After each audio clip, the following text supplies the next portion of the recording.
Relief camp the lady basing Leingak na Piduna Mayum-Makei Shabibana Tung-Koiba Thousil Oigani haina NPP Manipur unit ki interim president Yumnam Joykumar na fongdokre ngasi lamboy khonang khong relief camp da ningol sakubaga mari lenana nupi oibi singda achamba khodol tamagi thauramama NPP na senduna pangthokre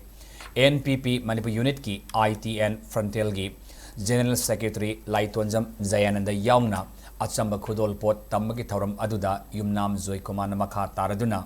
Sursanpur dagi lanjenarak pasengi oina Leingakna Piduna makhoigi mayum sabiduna tangdu laitana laihenba mathau tai hairibu wafam masi handak NPP gi leader Konrak Sangmana laklamma matamdasu Manipur gi governor ga unaduna wari sanakiba laikre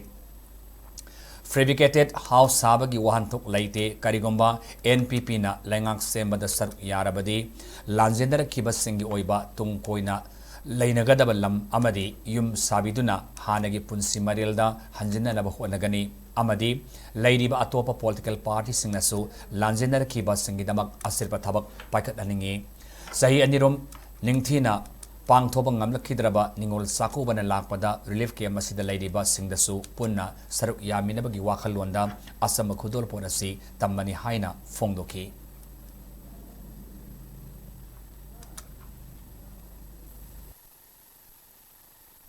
Hongiki hangido hunde yamse nago government same